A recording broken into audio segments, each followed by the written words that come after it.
और जिस तरह मैं जिक्र कर रहा सी कि बहुत खबरां पल पल ਦੀਆਂ खबरां सोशल मीडिया ਭਰਿਆ ਪਿਆ है हर पासे सिद्धू मूसेवाला ਦੇ ਕਤਲकांड ਦੀਆਂ खबरां ਦੇ ਨਾਲ पर इस दे सब दे चलदियां साबका DSP पंजाब पुलिस बलविंदर सेखों होनी ਜਿਹੜੇ सोशल मीडिया ਦੇ बड़े एक्टिव ने ਉਹ अपना एक ਵੱਖਰਾ नज़रिया रख रहे हैं। इस करके मैं उन्हां ਉਹਨਾਂ ਦੀ मैं पोस्ट पढ़ी जिस तरह मैं ਤੁਹਾਨੂੰ ਜ਼ਿਕਰ ਕੀਤਾ है तो मैं उन्हां ਤੁਹਾਡੀ ਗੱਲਬਾਤ ਕਰਵਾਉਣ ਲੱਗਾ। बलविंदर जी स्वागत करते हैं, सत श्री अकाल। ਧੰਨਵਾਦ ਸੈਣੀ ਸਾਹਿਬ, ਬਹੁਤ ਬਹੁਤ ਤੁਹਾਡਾ। और सिद्धू मूसेवाला का कनैक्शन साडे इत्थे जुड़िया इस करके भी है जी क्योंकि इत्थे साडे नेड़े ही एक कॉलेज है हंबर कॉलेज, जिथे इन्हें एडमिशन लई सी, एक इंटरनेशनल स्टूडेंट वजों आया और विद्यार्थी तो ਲੱਖਾਂ ਇੱਥੇ आ रहे है पर सिद्धू मूसेवाला ਉਹਨਾਂ ਦੇ ਵਿੱਚੋਂ ਇੱਕ ਹੈ ਜਿਨੇ ਇਹਨਾਂ ਬੱਚਿਆਂ ਨੂੰ ਇੱਥੇ ਆ ਕੇ ਦੱਸਿਆ ਕਿ ਇੰਟਰਨੈਸ਼ਨਲ ਫੇਮ ਤੁਸੀਂ ਕਿਵੇਂ ਬਣ ਸਕਦੇ ਹੋ ਥੋੜੇ ਸਮੇਂ ਦੇ ਵਿੱਚ ਜੋ ਉਹਨੇ ਸ਼ੋਹਰਤ ਹਾਸਲ ਕੀਤੀ। ਤੇ ਦੂਜਾ ਕਨੈਕਸ਼ਨ ਹੈ ਗੋਲਡੀ ਬਰਾੜ ਦਾ ਜਿਹਨੇ ਜ਼ਿੰਮੇਵਾਰੀ ਲਈ ਹੈ ਇਸ ਕਤਲकांड ਦੀ। ਤੁਸੀਂ ਪਰ ਇਹਦੇ 'ਚ ਆਪਣਾ ਇੱਕ ਵੱਖਰਾ ਨਜ਼ਰੀਆ ਸਾਰੇ ਮਾਮਲੇ 'ਚ ਰੱਖ ਰਹੇ ਹੋ ਕਿ ਇਮੀਡੀਏਟਲੀ ਪੁਲਿਸ ਨੂੰ ਜੰਪ ਨਹੀਂ ਕਰਨਾ ਚਾਹੀਦਾ ਕਨਕਲੂਜਨ ਤੇ, ਔਰ ਜਿਸ ਤਰੀਕੇ ਨਾਲ ਭਾਵਰਾ ਸਾਹਿਬ DGP ਕਨਫਰਮ ਕਰ ਰਹੇ ਹੈ ਕਿ ਉਹਨਾਂ ਨੇ ਤਾਂ ਮਸਲਾ ਸੁਲਝਾ ਹੀ ਲਿਆ ਹੈ ਲਗਭਗ ਕੁਝ ਘੰਟਿਆਂ ਦੇ ਵਿੱਚ ਕੀ ਕਹਿਣਾ ਚਾਹੁੰਦੇ ਹੋ? ਇਹਦੇ ਵਿੱਚ ਜੀ ਪੁਲਿਸ ਦਾ ਅਨਪ੍ਰੋਫੈਸ਼ਨਲ ਚਿਹਰਾ ਜਿਹੜਾ ਹੈਗਾ ਉਹ ਦਿਖਾਈ ਦੇ ਰਿਹਾ ਕਿ ਸਾਡੇ DGP ਦਾ ਵੀ ਇਹ ਲੈਵਲ ਹੋ ਗਿਆ ਕਿ ਮਤਲਬ ਬਿਨਾਂ ਮਾਮਲੇ ਦੀ ਡੂੰਘਾਈ ਵਿੱਚ ਜਾਂਚ ਕੀਤਿਆਂ ਤੇ ਅਸੀਂ ਆਪਣੇ ਪੋਲੀਟੀਕਲ ਜਿਹੜੇ ਬੌਸਸ ਆ ਉਹਨਾਂ ਦੇ ਹੱਥਾਂ ਵਿੱਚ ਖੇਡ ਕੇ ਜਲਦੀ ਤੋਂ ਜਲਦੀ ਇਹ ਰੱਸਾ ਆਪਣੇ ਗਲ ਚੋਂ ਲਾ ਕੇ ਕਿਸੇ ਦੇ ਗਲ 'ਚ ਪਾ ਦੇਣਾ ਚਾਹੁੰਦੇ ਆ। ਅੱਛਾ ਜੀ। ਉਹ ਗੋਲਡੀ ਬਰਾੜ ਵਾਲਾ ਜਿਹੜਾ ਹੈਗਾ ਚੀਜ਼ਾਂ ਜਿਹੜੀਆਂ ਆ ਰਹੀਆਂ ਸੋਸ਼ਲ ਮੀਡੀਆ ਤੇ ਉਹਨਾਂ ਦੀ ਅਥੈਂਟਿਸਿਟੀ ਵਾਸਤੇ ਟਾਈਮ ਲੱਗਦਾ ਹੁੰਦਾ। ਉਹ ਚੀਜ਼ਾਂ ਚੈੱਕ ਕੀਤੀਆਂ ਜਾਂਦੀਆਂ, ਫੇਸਬੁੱਕ ਤੋਂ ਵੈਰੀਫਾਈ ਕੀਤੀਆਂ ਜਾਂਦੀਆਂ, ਹੋਰ ਬਹੁਤ ਪ੍ਰੋਸੀਜਰ ਨੇ ਜਿਨ੍ਹਾਂ ਵਾਸਤੇ ਟਾਈਮ ਟੇਕਿੰਗ ਜੌਬ ਹੈ ਇਹ, ਜਿਹੜੀ ਕਿ ਉਹਨਾਂ ਨੇ 2-4 ਘੰਟਿਆਂ ਦੇ ਵਿੱਚ ਹੀ ਨਿਬੇੜ ਕੇ ਫਰਾਂ ਮਾਰੀ ਕੇ ਮਤਲਬ ਜਿਹੜਾ ਹੈਗਾ ਇਹਨਾਂ ਦਾ ਗੋਲਡੀ ਜਿਹੜਾ ਹੈਗਾ ਬਰਾੜ ਉਹਦਾ ਇਹ ਰੋਲ ਆਉਂਦਾ ਕਿਉਂਕਿ ਫੇਕ ਮੀਡੀਆ ਭਰਿਆ ਪਿਆ। ਕਿਸੇ ਨੇ ਕੀ ਪਾਇਆ ਨਹੀਂ ਪਾਇਆ ਮੈਂ ਇਹਦੇ ਬਾਰੇ ਇਹ ਨਹੀਂ ਕਹਿੰਦਾ ਕਿ ਉਹ ਫੇਕ ਹੋਊਗੀ, ਉਹ ਫੇਕ ਹੋ ਵੀ ਤਾਂ ਸਕਦੀ ਹੈ। ਜੇ ਗੋਲਡੀ ਬਰਾੜ ਉਹਨਾਂ ਦਾ ਇੱਕ ਵੱਖਰਾ ਆਪਣਾ ਬਿਆਨ ਆ ਰਿਹਾ ਕਿ ਸਾਡਾ ਇਸ ਕੇਸ ਨਾਲ ਲੈਣਾ ਦੇਣਾ ਨਹੀਂ ਹੈਗਾ ਤੇ ਫਿਰ ਮਤਲਬ ਇਹਨਾਂ ਚੀਜ਼ਾਂ ਦੀ ਅਥੈਂਟਿਸਿਟੀ ਕੀ ਰਹਿ ਜਾਂਦੀ ਜੇ ਤੁਸੀਂ ਉਹਨੂੰ ਪ੍ਰੂਫ ਨਹੀਂ ਕੀਤਾ। ਉਸ ਤੋਂ ਮਤਲਬ ਬਹੁਤ ਕਾਹਲੀ ਤੇ ਅਨਪ੍ਰੋਫੈਸ਼ਨਲ ਅਪਰੋਚ ਜਿਹੜੀ ਪੁਲਿਸ ਵੱਲੋਂ ਅਪਣਾਈ ਜਾ ਰਹੀ ਹੈ ਡਿਊ ਟੂ ਪੋਲੀਟੀਕਲ ਪ੍ਰੈਸ਼ਰ ਦੇ, ਤੇ ਇਹ ਪੋਲੀਟੀਕਲ ਪ੍ਰੈਸ਼ਰ ਥੱਲੇ ਹੀ ਹਮੇਸ਼ਾ ਕੰਮ ਕਰਦੇ। ਆਪਣੀ ਹੋਂਦ ਤਾਂ ਇਹਨਾਂ ਨੇ ਬਹੁਤ ਦੇਰ ਦੀ ਗਵਾਈ ਹੋਈ ਹੈ। ਇਸ ਕਰਕੇ ਇਸ ਜਿਹੜਾ ਹੈਗਾ ਕਤਲ ਹੈ ਇਹਨੂੰ ਸਿਆਸੀ ਕਤਲ ਜਿਹੜਾ ਤਾਂ ਕਹਿਣਾ ਬਣਦਾ ਕਿ ਇਹ ਉਸ ਟਾਈਮ 'ਚ ਵਾਪਰਿਆ ਜਦੋਂ ਕਿ ਉਸ ਮਾਨਸਾ ਜ਼ਿਲ੍ਹੇ ਦੇ ਵਿੱਚ MP ਦੀ ਇਲੈਕਸ਼ਨ ਹੋਣ ਜਾ ਰਹੀ ਹੈ ਜਿਹਦੀਆਂ ਨੋਟੀਫਿਕੇਸ਼ਨ ਹੋ ਗਈਆਂ, ਜਿਹੜਾ ਕਿ ਆਉਣ ਵਾਲੇ ਦਿਨਾਂ ਵਿੱਚ ਉੱਥੇ ਇਲੈਕਸ਼ਨ ਦੀਆਂ ਸਰਗਰਮੀਆਂ ਹੋਣੀਆਂ ਸੀ। ਉਹਦੇ ਵਿੱਚ ਇੱਕ ਸਿਹਤ ਮੰਤਰੀ ਦਾ ਪੰਜਾਬ ਦੀ ਗੌਰਮੈਂਟ ਸਰਕਾਰ ਦਾ ਆਪਣੇ ਮੰਤਰੀ ਤੇ ਆਪ ਕਾਰਵਾਈ ਕਰਕੇ ਉਹਨੂੰ ਅੰਦਰ ਭੇਜਣਾ, ਉਸ ਤੋਂ ਬਾਅਦ ਵਾਹਵਾ ਖੱਟਣੀ ਤੇ ਉਸ ਤੋਂ ਬਾਅਦ ਜਿਹੜਾ ਮੂਸੇਵਾਲੇ ਦਾ ਕਤਲ ਹੈ ਉਹਦੇ ਬਿਲਕੁਲ ਆਪੋਜ਼ਿਟ ਖੜਾ ਹੋ ਗਿਆ ਜਿਹੜਾ ਕਿ ਉਹਨੇ ਇਹਨਾਂ ਦੀ ਕੀਤੀ ਕਿਤਾਈ ਤੇ ਖੇਪ ਪਾ ਦਿੱਤੀ ਹੈ। ਤੇ ਹੁਣ ਮੈਂ TV ਦੇਖ ਰਿਹਾ ਸੀ, ਸਾਹਮਣੇ ਚੱਲਦਾ ਇੱਕ ਖਬਰ ਹੋ ਚੱਲ ਰਹੀ ਹੈ ਦਿੱਲੀ ਦਾ ਜਿਹੜਾ ਸਿਹਤ ਮੰਤਰੀ ਹੈ ਉਹਨੂੰ ਵੀ ED ਨੇ ਗ੍ਰਿਫਤਾਰ ਕਰ ਲਿਆ।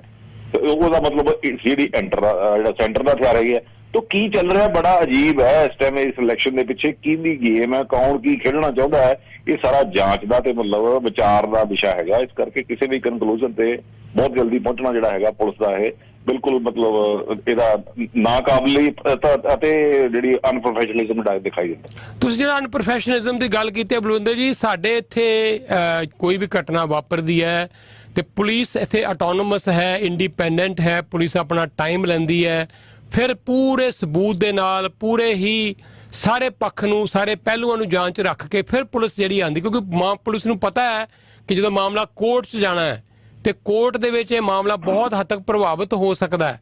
ਪਰ ਜਿਸ ਤਰ੍ਹਾਂ ਉੱਥੇ ਕਾਲਾਪਨ ਦਿਖਾਉਂਦੀ ਹੈ ਪੁਲਿਸ ਔਰ ਖੁਦ DGP ਹਰ ਗੱਲ 'ਚ DGP ਕੋਈ ਗੱਲ ਹੋਵੇ DGP ਸਿੱਧਾ ਹੀ ਆਪ ਆ ਜਾਂਦਾ ਹੈ। ਮੇਰਾ ਮਤਲਬ ਇਹ ਕਿ ਪਿੱਛੋਂ ਪ੍ਰੈਸ਼ਰ ਹੁੰਦਾ ਹੈ ਕਿਉਂ ਇੱਕ DGP ਰੈਂਕ ਦੇ ਬੰਦੇ ਨੂੰ ਇਮੀਡੀਏਟਲੀ ਪ੍ਰੈਸ 'ਚ ਆ ਕੇ ਸਾਰਾ ਕੁਝ ਸ਼ਰੇਆਮ ਖੋਲ ਕੇ ਰੱਖ ਦਿੰਦੇ ਆ ਕੱਲੀ ਗੱਲ ਨੂੰ ਕਿ ਇਹਨਾਂ ਦੇ ਕੇਸਾਂ ਉੱਤੇ ਦਾ ਪ੍ਰਭਾਵ ਨਹੀਂ ਪੈਂਦਾ ਕੱਲ ਨੂੰ ਜਾ ਕੇ ਜਾਂ ਕੇਸ ਦੀ ਫਰਦਰ ਇਨਵੈਸਟੀਗੇਸ਼ਨ ਦਾ ਤਾਂ ਪ੍ਰਭਾਵ ਨਹੀਂ ਪੈਂਦਾ? ਬਿਲਕੁਲ ਪੈਂਦਾ ਜੀ ਸਾਰਾ ਕੁਝ। ਮੈਂ ਅਨਪ੍ਰੋਫੈਸ਼ਨਲਿਜ਼ਮ ਲਫ਼ਜ਼ ਕਿਉਂ ਯੂਜ਼ ਕੀਤਾ ਇੱਥੇ ਹਰ ਚੀਜ਼ ਦਾ ਬੇੜਾ ਹੀ ਗਰਕ ਹੋ ਗਿਆ। ਤੁਸੀਂ ਕੋਰਟਾਂ ਦੀ ਗੱਲ ਕਰਦੇ ਹੋ ਵੀ ਬਾਹਰ ਜਿਹੜਾ ਹਾਲਾਤ ਨੇ ਉੱਥੇ ਪੁਲਿਸ ਬਹੁਤ ਧਿਆਨ ਨਾਲ ਕੰਮ ਕਰਦੀ ਤੇ ਫਿਰ ਕੋਰਟਾਂ ਜਾਣ ਦਾ ਤੇ ਇੱਥੋਂ ਦੀ ਕੋਰਟਾਂ ਤਾਂ ਉਦੋਂ ਪਹਿਲਾਂ ਆਪਣੇ ਡੱਬੇ ਲੈ ਕੇ ਬੈਠੀਆਂ ਬਕਾਊ ਵੀ ਕਿੰਨੇ 'ਚ ਕਿਹਨੇ ਖਰੀਦਣਾ ਹੈਗਾ। ਲਓ ਜੀ ਸਾਡੇ ਨਾਲ ਬਲਵਿੰਦਰ ਹੋਈ ਲਾਈਨ ਤੇ ਨਾ ਦੁਬਾਰਾ। ਬਲਵਿੰਦਰ ਜੀ ਸਵਾਗਤ ਕਰਦੇ ਇੱਕ ਵਾਰ ਫਿਰ। ਕਿੱਥੇ ਸੀ ਗੱਲ ਨਹੀਂ ਆਪਾਂ ਤੁਸੀਂ ਕਹਿ ਰਹੇ ਕੰਟੀਨਿਊ ਕਰਨਾ ਵੀ ਬੜਾ ਔਖਾ ਹੋ ਜਾਂਦਾ ਕਿੱਥੇ ਗੱਲ ਕਰ ਰਹੇ ਸੀਗੇ ਤੁਸੀਂ ਗੱਲ ਦੱਸ ਰਹੇ ਸੀਗੇ ਕਿ ਟੋਟਲ ਅਨਪ੍ਰੋਫੈਸ਼ਨਲਿਜ਼ਮ ਹੈ ਜਿਹੜਾ DGP ਦਾ ਬਾਰ-ਬਾਰ ਆਪ ਆ ਕੇ ਸਾਰੀਆਂ ਗੱਲਾਂ ਖੋਲ ਕੇ ਰੱਖ ਦੇਣਾ ਮੀਡੀਆ 'ਚ ਕੇਸ ਦੀ ਜਿਹੜੀ ਪੈਰਵੀ ਤੇ ਵੀ ਉਹਨੂੰ ਪ੍ਰਭਾਵ ਪੈ ਸਕਦਾ ਹੈ। ਹਾਂ ਮੈਂ ਉਹੀ ਗੱਲ ਕਰ ਰਿਹਾ ਸੀ ਵੀ ਪੈਰਵਾਈ ਕਿੱਥੇ ਹੋਣੀ ਹੈ? ਕੋਰਟਾਂ ਵਿੱਚ ਜਾ ਕੇ। ਕੋਰਟਾਂ ਕੀ ਹੈਗੀਆਂ? ਉਹ ਪਹਿਲਾਂ ਹੀ ਦੁਕਾਨਾਂ ਬਣਾ ਕੇ ਬੈਠੇ ਹੋਏ ਸਾਡੇ ਸੁਪਰੀਮ ਕੋਰਟ, ਹਾਈ ਕੋਰਟ ਤਾਂ ਦੁਕਾਨਾਂ ਹੈਗੀਆਂ, ਕਿਤੇ ਰਾਤ ਨੂੰ ਖੁੱਲ੍ਹਦੀਆਂ। ਅੱਜ ਉਹਨੇ ਲਾਰੈਂਸ ਬਿਸ਼ਨੋਈ ਨੂੰ ਤਕਲੀਫ ਸੀਗੀ, ਉਹਨੇ ਆਪਣੀ ਲੈ ਕੇ ਗਿਆ ਕੋਈ ਕਿਸੇ ਕੋਰਟ ਦੇ ਵਿੱਚ, NI ਦੇ ਵਿੱਚ, ਉਹਦੀ ਕੋਈ ਸੁਣਵਾਈ ਨਹੀਂ ਹੋਈ ਕਿਉਂਕਿ ਉਹਦਾ ਹੁਣ ਅਗਲੇ ਸ਼ਿਕਾਰ ਨੇ। ਤੋ ਇਸ ਕਰਕੇ ਜੇ ਇਹਨਾਂ ਦੇ ਕਿਸੇ ਮਜੀਠੀਏ ਨੂੰ ਜਾਂ ਇਹਨਾਂ ਦੇ ਕਿਸੇ ਸੁਮੇਧ ਸਿੰਘ ਸੈਣੀ ਨੂੰ ਚਾਹੀਦਾ ਫਿਰ ਰਾਤ ਨੂੰ ਵੀ ਖੋਲ੍ਹਦੇ ਇਹ ਦੁਕਾਨਾਂ। ਕੋਈ ਦੁਕਾਨਦਾਰੀ ਹੈਗੀ ਹੈ ਤੇ ਕਿਹੜੇ ਇਨਸਾਫ ਨੇ ਤੇ ਕਿਹੜਾ ਹੱਲ ਹੈ? ਮੈਂ ਤਾਂ ਕਹਿ ਰਿਹਾ ਸੀ ਕਿ ਮੂਸੇਵਾਲੇ ਦਾ ਜਿਹੜਾ ਕਤਲ ਹੋਣਾ, ਉਹ ਬੱਚੇ ਦਾ ਮਰਨਾ, ਸਾਰੇ ਪੰਜਾਬ ਦਾ ਨੁਕਸਾਨ ਹੋਇਆ। ਕਿਸੇ ਟਾਈਮ 'ਚ ਉਹ એનર્ਜੀ ਨੂੰ ਪੰਜਾਬ ਦੇ ਭਲੇ ਵਾਸਤੇ ਵਰਤਿਆ ਜਾ ਸਕਦਾ ਸੀਗਾ। ਜੇ ਕਦੇ ਉਹੋ ਜਿਹੇ ਬੱਚੇ ਜਿਨ੍ਹਾਂ ਦੀ ਕਰੋੜਾਂ ਦੀ ਫੋਲੋਇੰਗ ਹੈ, ਤੁਸੀਂ ਆਪ ਦੱਸ ਰਹੇ ਹੋ, ਉਹ ਜਦੋਂ ਪੰਜਾਬ ਦੇ ਹੱਕ ਦੀ ਕਦੇ ਗੱਲ ਕਰਨ ਸ਼ੁਰੂ ਕਰਦਾ, ਉਹਨੇ ਇੱਕ ਗਾਣਾ ਗਾਇਆ ਸੀ 295, ਜਿਹਦੇ ਬਾਅਦ ਵਾਰ-ਵਾਰ ਜ਼ਿਕਰ ਕਰਦਾ ਕਿ ਉਹਨੇ ਉਹ ਸਾਰੀ ਚੀਜ਼ਾਂ ਉਹ 'ਚ ਲਿਆਂਦੀਆਂ ਜਿਹੜੀਆਂ ਉਹਦੇ ਵਿੱਚ ਲੁਕੀਆਂ ਹੋਈਆਂ ਟੈਲੈਂਟਡ ਸੀਗੀਆਂ ਤੇ ਉਹ ਆਉਣ ਵਾਲੇ ਸਮੇਂ 'ਚ ਸਾਹਮਣੇ ਆਉਣਾ ਸੀਗਾ। ਪਰ ਇਹਨਾਂ ਲੋਕਾਂ ਨੇ ਇੱਕ ਸਾਜ਼ਿਸ਼ ਤਹਿਤ ਉਹਨੂੰ ਪੋਲਿਟਿਕਸ ਵਿੱਚ ਵਾੜ ਕੇ, ਪਰਚੇ ਦਰਜ ਕਰਕੇ, ਉਹਨੂੰ ਇਲੈਕਸ਼ਨ ਲੜਾ ਕੇ, ਅਖੀਰ ਤੇ ਉਹਨੂੰ ਮਾਰ ਕੇ ਮੰਨੇ ਇਹ। ਠੀਕ ਹੈ, ਤੇ ਇਹ ਬੱਚਾ ਜਿਹੜਾ ਮਰਿਆ, ਇਹ ਪੰਜਾਬ ਦੇ ਹਰ ਘਰ ਦਾ ਬੱਚਾ ਮਰਿਆ। ਮੈਂ ਤਾਂ ਇਹ ਕਹਿੰਦਾ, ਮੈਨੂੰ ਵੀ ਆਪਣੇ ਬੱਚੇ ਦੀ ਜਿਹੜਾ ਤਕਲੀਫ ਹੈ, ਜੇ ਮੇਰੇ ਘਰ 'ਚ ਵੀ ਇਹ ਜੀ ਚੀਜ਼ ਵਾਪਰੀ ਹੋਵੇ, ਇਵੇਂ ਹੀ ਅੱਜ ਪੰਜਾਬ ਜਿਹੜਾ ਹੈਗਾ ਉਹਨੇ ਸ਼ਾਇਦ ਲੋਕਾਂ ਦੇ ਧਿਆਨ 'ਚ ਨਹੀਂ ਆ ਰਿਹਾ ਕਿ ਸਾਡਾ ਕਿੱਡਾ ਵੱਡਾ ਨੁਕਸਾਨ ਹੋਇਆ। ਇਹ ਕਿੱਡਾ ਕਰੋੜਾਂ ਨੂੰ ਜਿਹੜਾ ਬੰਦਾ ਜਿਹੜਾ ਗੱਲ ਕਰ ਸਕਦਾ ਸੀਗਾ, ਉਹਨੂੰ ਇਹਨਾਂ ਨੇ ਬਿਲਕੁਲ ਅਖੀਰ ਤੇ ਕਤਲ ਕਰਕੇ ਹੀ ਆਪਣਾ ਸਾਹ ਲਿਆ। ਜਿਸ ਤਰੀਕੇ ਨਾਲ ਵੈਸੇ ਵਰਤਿਆ, ਉਹ ਆਉਣ ਵਾਲੇ ਸਮੇਂ 'ਚ ਪਤਾ ਲੱਗੂਗਾ। ਪਤਾ ਵੀ ਕੀ ਲੱਗੂਗਾ ਜਦੋਂ ਕਿਸੇ ਨੇ ਕੋਈ ਸਹੀ ਤਫਤੀਸ਼ ਹੀ ਨਹੀਂ ਕਰਨੀ, ਲੋਕਾਂ ਤੱਕ ਇਸ ਲਈ ਗੱਲ ਹੀ ਨਹੀਂ ਆਉਣੀ। ਬਹੁਤ ਵੱਡਾ ਨੁਕਸਾਨ ਹੈ ਜੀ। ਮਤਲਬ ਮੈਨੂੰ ਇਹਦੇ ਤੇ ਲਫ਼ਜ਼ ਮੇਰੇ ਕੋਲ ਨਹੀਂ ਹੈਗੇ ਹੋਰ ਗੱਲ ਕਰਨਾ। ਅੱਛਾ ਬਲਵਿੰਦਰ ਜੀ, ਤੁਸੀਂ ਏਜੰਸੀਆਂ ਦੇ ਵੀ ਤੇ ਇਸ਼ਾਰਾ ਕੀਤਾ ਹੈ ਕਿ ਉੱਪਰੋਂ ਸਰਫੇਸ ਤੇ ਦੇਖਣ ਤੋਂ ਜਿੰਨੀਆਂ ਚੀਜ਼ਾਂ ਸੌਖੀਆਂ ਨਜ਼ਰ ਆ ਰਹੀਆਂ ਕਿ ਗੈਂਗਵਾਰ ਸੀ, ਬਿਸ਼ਨੋਈ ਗੈਂਗ, ਫਲਾਣਾ ਗੈਂਗ, ਉਹ ਜਿਹੜਾ ਮਿੱਧੂ ਖੇੜੇ ਦਾ ਕਤਲ, ਫਲਾਣਾ ਕਤਲ, ਵਿੱਕੀ ਮਿੱਧੂ ਖੇੜਾ, ਜੋ ਸਰਫੇਸ ਤੇ ਦੇਖਣ ਨੂੰ ਆ ਰਿਹਾ ਇੰਨਾ ਸੌਖਾ ਹੈ ਨਹੀਂ। ਇਹਦੇ ਪਿੱਛੇ ਕੀ ਕੁਝ ਹੋਰ ਹੋ ਸਕਦਾ ਹੈ? ਤੁਹਾਨੂੰ ਵੀ ਇਲੈਕਸ਼ਨ ਦੇ ਟਾਈਮ 'ਚ ਇਹ ਮਰਡਰ ਜਿਹੜਾ ਹੋਣਾ, ਉਹ ਬਹੁਤ ਜਿਹੜਾ ਹੈਗਾ ਡਿਫਰੈਂਟ ਚੀਜ਼ ਜਿਹੜੀ ਹੈਗੀ ਹੈ ਵਿਖਾ ਰਹੀ ਹੈ। ਜੇ ਆਮ ਸਮੇਂ ਵਿੱਚ ਹੋਇਆ ਕਤਲ ਹੁੰਦਾ ਫਿਰ ਹੋਰ ਗੱਲ ਸੀ। ਇਲੈਕਸ਼ਨ ਦਾ ਟਾਈਮ ਸੀ, ਪਹਿਲਾਂ ਉਸ ਉਹਨਾਂ ਦੇ ਮੰਤਰੀ ਦਾ ਅੰਦਰ ਜਾਣਾ, ਫਿਰ ਇਹਨੂੰ ਕਾਊਂਟਰ ਪਾਰਟ ਦੇ ਵਿੱਚ ਸਿੱਧੂ ਮੂਸੇਵਾਲੇ ਦਾ ਕਤਲ। ਅੱਜ ਮੈਂ TV ਦੇਖ ਰਿਹਾ, ਸਾਹਮਣੇ ਚੱਲ ਰਿਹਾ ਕਿ ਦਿੱਲੀ ਦੇ ਵਿੱਚ ਜਿਹੜਾ ਹੈਗਾ ED ਦਾ ਨੇ ਫੜ ਲਿਆ ਉਹਨਾਂ ਦਾ ਸਿਹਤ ਮੰਤਰੀ ਦਿੱਲੀ ਵਾਲਿਆਂ ਦਾ, ਉਹ ਸੈਂਟਰ ਦੇ ਅੰਡਰ ਆਉਂਦੀ ਹੈ। ਕੀ ਖੇਡਾਂ ਖੇਡੀ ਜਾਂਦੇ ਆ, ਸਮਝ ਤੋਂ ਬਾਹਰ ਹੈਗੀਆਂ। ਦਿਮਾਗ ਲਾ ਰਹੇ ਆ, ਸੋਚ ਰਹੇ ਆ, ਜੇ ਕੋਈ ਧਿਆਨ ਵਿੱਚ ਗੱਲ ਆਊਗੀ ਲੋਕਾਂ ਦੀ ਕਚਹਿਰੀ ਵਿੱਚ ਜ਼ਰੂਰ ਲੈ ਕੇ ਆਵਾਂਗੇ।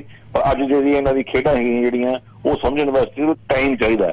ਉਹ ਦੇਖ ਰਹੇ ਆ ਜੀ, ਉਹਨੂੰ ਆਉਣ ਵਾਲੇ ਦਿਨਾਂ 'ਚ ਕਦੇ ਫਿਰ ਤੁਹਾਡੇ ਨਾਲ ਗੱਲ ਕਰਾਂਗੇ ਤਾਂ ਦੱਸਾਂਗੇ। ਪਰ ਅੱਜ ਦੀ ਡੇਟ ਵਿੱਚ ਸਾਰਾ ਕੁਝ ਸਿਆਸਤ ਦੇ ਜਿਹੜੇ ਇਹਦੇ ਪਿੱਛੇ ਦਿਖਾਈ ਦਿੰਦੀਆਂ, ਸ਼ਤਰੰਜ ਦੀਆਂ ਚਾਲਾਂ ਜਿਹੜੀਆਂ ਮੈਂ ਲਿਖੀਆਂ ਸੀ, ਉਹੀ ਦਿਖਾਈ ਦਿੰਦੀਆਂ। ਤੇ ਅਖੀਰ ਤੇ ਜਾ ਕੇ ਜਿਹੜਾ ਇਸ ਮੁੰਡੇ ਦੇ ਕਤਲ ਨਾਲ ਜੋ ਪੰਜਾਬ ਦਾ ਨੁਕਸਾਨ ਹੋਇਆ, ਉਹ ਨਾ ਭਰਨਯੋਗ ਹੈ। ਇੱਕ ਲਾਸਟ ਗੱਲ ਜਾਂਦੇ ਤਾਂ ਸਰ ਤੁਹਾਡੇ ਨਾਲ ਹੋਰ ਸਾਂਝੀ ਮੈਂ ਆਪ ਕਰਨਾ ਚਾਹਾਂਗਾ, ਤੁਹਾਡੇ ਵਿਚਾਰ ਵੀ ਲੈਣਾ ਚਾਹਾਂਗਾ। ਜਿਹੜਾ ਇਹ ਪਿਛਲੇ ਲੰਮੇ ਸਮੇਂ ਤੋਂ ਕੋਈ ਸ਼ੱਕ ਨਹੀਂ ਕਿ ਪੰਜਾਬ ਦੇ ਵਿੱਚ ਜਿਹੜੀ ਬੇਫਾਲਤੂ ਦੀ ਬਿਨਾਂ ਮਤਲਬ ਦੀ ਸਿਕਿਉਰਿਟੀ ਦਿੱਤੀ ਹੋਈ ਸੀ ਲੋਕਾਂ ਨੂੰ, ਉਹਨੂੰ ਹਟਾਇਆ ਜਾਣਾ ਚਾਹੀਦਾ ਸੀ, ਜਿਹਨੂੰ ਮਿਸਯੂਜ਼ ਕੀਤਾ ਜਾ ਰਿਹਾ ਸੀ, ਔਰ ਉਹੀ એનર્ਜੀ ਨੂੰ, ਉਹੀ ਜਿਹੜੀ ਫੋਰਸ ਨੂੰ ਕਿਤੇ ਚੰਗੇ ਥਾਂ ਲਾਇਆ ਜਾਵੇ। ਪਰ ਇਹਨੂੰ ਵੀ ਪੋਲਿਟਿਸਾਈਜ਼ ਕੀਤਾ ਜਾਂਦਾ ਹੈ, ਬਾਰ-ਬਾਰ ਇਹ ਕ੍ਰੈਡਿਟ ਲਿਆ ਜਾਂਦਾ ਹੈ, ਜਦ ਕਿ ਇੱਕ ਰੂਟੀਨ ਦਾ ਕੰਮ ਹੋਣਾ ਚਾਹੀਦਾ ਹੈ। ਪੁਲਿਸ ਦਾ ਮੈਟਰ ਹੈ, ਪੁਲਿਸ ਫੈਸਲਾ ਲਵੇ, ਚਾਹੇ ਕਿਤੋਂ ਵੀ ਡਾਇਰੈਕਸ਼ਨ ਆਣ, ਉਹਨੇ ਬੜਾ ਕੌਨਫੀਡੈਂਸ਼ੀਅਲ ਰੱਖਣਾ ਚਾਹੀਦਾ। ਬਿਨਾਂ ਮਤਲਬ ਦੇ ਇਹਨੂੰ ਵੀ ਹਰ ਚੀਜ਼ ਨੂੰ ਇੱਥੇ ਪੋਲਿਟਿਸਾਈਜ਼ ਕਰਤਾ ਜਾਂਦਾ ਹੈ। ਬਿਲਕੁਲ ਜੀ, ਪੁਲਿਸ ਨੂੰ ਤਾਂ ਇਹਨਾਂ ਨੇ ਮਤਲਬ ਨੌਕਰਾਂ ਵਾਂਗੂ, ਮਤਲਬ ਕੁੱਤਿਆਂ ਵਾਂਗੂ ਆਪਣੇ ਘਰਾਂ ਦੇ ਵਿੱਚ ਬੰਨਿਆ ਹੋਇਆ ਹੈ। ਇਹ ਹਾਲਾਤ ਨੇ। ਠੀਕ ਹੈ, ਇਹਨਾਂ ਦੀਆਂ ਗੱਡੀਆਂ ਸਾਫ਼ ਕਰਦੇ ਆ, ਇਹਨਾਂ ਦੀਆਂ ਜੁੱਤੀਆਂ ਪਾਲਿਸ਼ ਕਰਦੇ ਆ, ਇਹਨਾਂ ਦਾ ਕੀ ਨਹੀਂ ਕਰਦੇ ਜਿਹੜਾ ਮਹਿਕਮਾ ਦੇ ਵਿੱਚ ਇਹਨਾਂ ਨੇ ਗਨਮੈਨ ਕਲਚਰ ਬਣਾ ਕੇ ਜੋ ਕੀਤਾ ਹੋਇਆ। ਪੋਲੀਟੀਕਲ ਬੰਦੇ ਕੋਲ ਤਾਂ ਗਨਮੈਨ ਹੋਣਾ ਹੀ ਨਹੀਂ ਚਾਹੀਦਾ। ਠੀਕ ਹੈ, ਇਹਨਾਂ ਨੂੰ ਤਾਂ ਕੋਈ ਮਾਰ ਦੇਵੇ ਦੁੱਖ ਵੀ ਨਹੀਂ ਹੈਗਾ ਸਾਨੂੰ, ਕਿਉਂਕਿ ਇਹਨਾਂ ਨੇ ਪੰਜਾਬ ਦਾ ਬੇੜਾ ਕਰ ਦਿੱਤਾ। ਹਾਂ, ਇਹ ਬੱਚੇ ਦੀ ਜਿਹੜੀ ਹੈਗੀ ਹੈ ਮੌਤ ਹੋਈ ਹੈ, ਜਿਹੜੀ ਘੱਟ ਪਾਓ ਜਿਹੜੀ ਹੈਗੀ ਆ ਉਹਦੇ ਸਿਕਿਉਰਿਟੀ ਕਰਕੇ, ਇਹ ਜਿਹੜੀ ਹੈਗੀ ਨਿੰਦਣਯੋਗ ਹੈਗੀ ਹੈ। ਦੇਖਣਾ ਚਾਹੀਦਾ ਹੈ ਜੀ ਬੈਠਿਆਂ ਨੂੰ, ਜਿਹੜੇ ਭੱਜ ਕੇ 4 ਘੰਟਿਆਂ ਬਾਅਦ DGP ਆ ਕੇ ਬੈਠ ਗਿਆ ਦੱਸਣ ਵਾਸਤੇ, ਇਹਨਾਂ ਨੂੰ ਦੇਖਣਾ ਚਾਹੀਦਾ, ਆਇਡੈਂਟੀਫਾਈ ਕਰਨਾ ਚਾਹੀਦਾ ਕਿ ਕਿਹਨਾਂ ਨੂੰ ਸਿਕਿਉਰਿਟੀ ਦੀ ਲੋੜ ਹੈ। 4 ਸਾਲ ਤੋਂ ਮੈਂ ਸੰਘਰਸ਼ ਕਰ ਰਿਹਾ। ਠੀਕ ਹੈ, ਮੈਂ ਸਿਕਿਉਰਿਟੀ ਮੰਗੀ ਸੀ, ਮੈਨੂੰ ਸਿਕਿਉਰਿਟੀ ਨਹੀਂ ਦਿੱਤੀ ਕਿਉਂਕਿ ਲੋੜ ਨਹੀਂ, ਕਿਉਂਕਿ ਮੈਂ ਜਿਉਂਦਾ ਮਰ ਜਾਊਂਗਾ ਤਾਂ ਫਿਰ ਉਹ ਤੋਂ ਬਾਅਦ ਕਰਨਗੇ ਹਾਂਜੀ ਹਾਂ ਅਸੀਂ ਉਹ ਕੀਤਾ ਸੀ, ਆਹ ਕੀਤਾ ਸੀ। ਇਹਨਾਂ ਨੂੰ ਕੋਈ ਵੀ ਉਹ ਚੀਜ਼ ਜਿਹੜੀ ਹੈਗੀ ਹੈ ਕਰਨ ਵਾਲੀ ਜਿਹੜੀ ਬਣਦੀ, ਉਹ ਬਿਲਕੁਲ ਨਹੀਂ ਕਰਦੇ। ਇਹ ਮੁੰਡੇ ਦੇ ਕਤਲ ਨੂੰ ਮਤਲਬ ਬਿਲਕੁਲ ਪੁਲਿਸ ਦੀ ਬਹੁਤ ਵੱਡੀ ਕਾਮਯਾਬੀ ਗਿਣਿਆ ਚਾਹੀਦਾ। ਪਰ ਇਹਦੇ ਨਾਲ ਹੀ ਜੇ ਤੁਸੀਂ ਸਿਕਿਉਰਿਟੀ ਦੀ ਗੱਲ ਕਰੇ ਤਾਂ ਪੋਲੀਟੀਕਲ ਬੰਦਿਆਂ ਨੇ ਸਾਰਿਆਂ ਦੀ ਸਿਕਿਉਰਿਟੀਆਂ ਵਾਪਸ ਲੈਣੀ ਚਾਹੀਦੀਆਂ। ਇਹਨਾਂ ਨੇ ਪੰਜਾਬ ਦਾ ਬੇੜਾ ਗਰ ਕਰ ਦਿੱਤਾ ਤੇ ਇਹਨਾਂ ਨੂੰ ਜੇ ਕੋਈ ਮਾਰ ਵੀ ਦਿੰਦਾ ਤਾਂ ਉਹ ਇੱਕ ਖੁਸ਼ੀ ਦੀ ਖਬਰ ਹੈ ਕਿ ਮਗਰੋਂ ਤਾਂ ਲੈ ਜਾਣਗੇ ਘੱਟੋ ਘੱਟ। ਇਹ ਲਫ਼ਜ਼ ਸਖਤ ਹੁੰਦੇ, ਇਸ ਕਰਕੇ ਕਈ ਵਾਰੀ ਲੋਕ ਕਹਿ ਦਿੰਦੇ ਕਿ ਮੈਂ ਓਵਰ ਚਲਾ ਜਾਂਦਾ, ਪਰ ਮਤਲਬ ਦਿਲੋਂ ਇਹੀ ਗੱਲ ਨਿਕਲਦੀ ਹੈ ਕਿ ਜਿਨ੍ਹਾਂ ਨੂੰ ਮਾਰ ਦਿੱਤਾ ਜਾਣਾ ਚਾਹੀਦਾ ਉਹ ਤਾਂ ਦੁਬਾਰਾ ਰੌਲਾ ਪਾ ਕੇ ਫਿਰ ਸਿਕਿਉਰਿਟੀਆਂ ਲੈ ਜਾਣਗੇ। ਤੇ ਪੰਜਾਬ ਦਾ ਇੱਕ ਉਹ ਬੱਚਾ ਜਿਹੜਾ ਇੰਨਾ ਕੀਮਤੀ ਸੀਗਾ ਉਹ ਇਸ ਜਿਹੜੀ ਹੈਗੀ ਹੈ ਸਾਜ਼ਿਸ਼ ਦੀ ਭੇਟ ਚੜ ਗਿਆ। ਹਾਂ ਬਲਵਿੰਦਰ ਜੀ, ਤੁਹਾਨੂੰ ਸਲਾਮ ਕਰਦੇ ਹਾਂ, ਤੁਹਾਡੀ ਬੇਵਾਕੀ ਨੂੰ, ਤੁਹਾਡੀ ਦਲੇਰੀ ਨੂੰ, ਔਰ ਤੁਸੀਂ ਜੋ ਕਹਿੰਦੇ ਹੋ ਬਿਨਾਂ ਡਰ ਤੋਂ, ਬਿਨਾਂ ਕਿਸੇ ਭੌ ਤੋਂ, ਔਰ ਮੇਰਾ ਖਿਆਲ ਹੈ ਤੁਸੀਂ ਪੁਲਿਸ ਅਫਸਰ ਰਹੇ ਹੋ ਔਰ ਵੱਡੇ ਲੈਵਲ ਤੇ ਰਹੇ ਹੋ, ਤੇ ਤੁਸੀਂ ਪੁਲਿਸ ਦੇ ਸਿਸਟਮ ਜਿੰਨਾ ਤੁਸੀਂ ਨੇੜਿਓਂ ਅੰਦਰੋਂ ਜਾਣਦੇ ਹੋ, ਸ਼ਾਇਦ ਕੋਈ ਹੋਰ ਜਾਣਦਾ ਹੋਵੇ, ਜਾਣਦੇ ਹੋਰ ਵੀ ਹੋਣਗੇ ਪਰ ਉਹ ਬੋਲਦੇ ਨਹੀਂ। ਕਮ ਸੇ ਕਮ ਤੁਸੀਂ ਜੋ ਅੰਦਰਲੀਆਂ ਗੱਲਾਂ ਉਹ ਬਾਹਰ ਖੁੱਲ੍ਹ ਕੇ ਕਹਿ ਦਿੰਦੇ ਹੋ। ਤੁਹਾਡਾ ਸ਼ੁਕਰੀਆ ਗੱਲਬਾਤ ਕਰਨ ਲਈ ਜੀ, ਮਿਹਰਬਾਨੀ। ਧੰਨਵਾਦ ਸੈਣੀ ਸਾਹਿਬ, ਤੁਹਾਡਾ ਵੀ ਬਹੁਤ ਸ਼ੁਕਰੀਆ। ਤੁਹਾਡੇ ਸਾਰੇ ਸਰੋਤਿਆਂ ਨੂੰ ਬਹੁਤ ਬਹੁਤ ਸਤਿ ਸ਼੍ਰੀ ਅਕਾਲ। ਸਤਿ ਸ਼੍ਰੀ ਅਕਾਲ ਜੀ। ਇਹ ਸਨ ਬਲਵਿੰਦਰ ਸਿੱਖੋਂ, ਜਿਨ੍ਹਾਂ ਨੇ ਪੁਲਿਸ ਦਾ ਮਹਿਕਮਾ ਛੱਡ ਦਿੱਤਾ ਜਾਂ ਇਹਨਾਂ ਨੂੰ ਮੇਰੇ ਖਿਆਲ ਬਰਖਾਸਤ ਕਰਤਾ ਗਿਆ।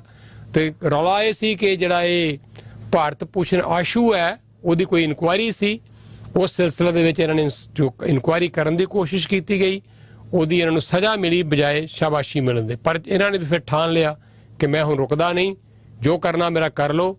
ਉਹ ਮੈਨੂੰ ਆਫ ਦੀ ਏਅਰ ਵੀ ਇਹੀ ਗੱਲ ਕਹਿ ਰਹੇ ਸੀ ਕਿ ਮੈਨੂੰ ਤਾਂ ਹੈਰਾਨਗੀ ਹੈ ਕਿ ਮੈਨੂੰ ਇਹਨੇ ਅਜੇ ਤੱਕ ਕਿਉਂ ਨਹੀਂ ਮਾਰ ਮੁਕਾਇਆ। ਜਿੰਨਾ ਮੈਂ ਪੁਲਿਸ ਦੇ ਖਿਲਾਫ ਬੋਲਦਾ, ਜਿੰਨਾ ਮੈਂ ਇਹਨਾਂ ਰਾਜਨੀਤਿਕ ਲੀਡਰਾਂ ਦੇ ਖਿਲਾਫ ਬੋਲਦਾ, ਸਿਸਟਮ ਦੇ ਖਿਲਾਫ ਬੋਲਦਾ, ਕਦ ਦਾ ਮੈਨੂੰ ਮਾਰ ਮੁਕਾਉਂਦੇ। ਪਰ ਉਹ ਡਰਦੇ ਨਹੀਂ, ਜੋ ਮੂੰਹ 'ਚ ਆਇਆ, ਜੋ ਮਨ 'ਚ ਆਇਆ ਉਹ ਬੋਲ ਦਿੰਦੇ ਆ। ਤੁਸੀਂ ਜੁੜੇ ਹੋਏ ਹੋ ਰੇਡੀਓ ਪ੍ਰੋਗਰਾਮ ਪ੍ਰਵਾਸੀ ਦੇ ਨਾਲ।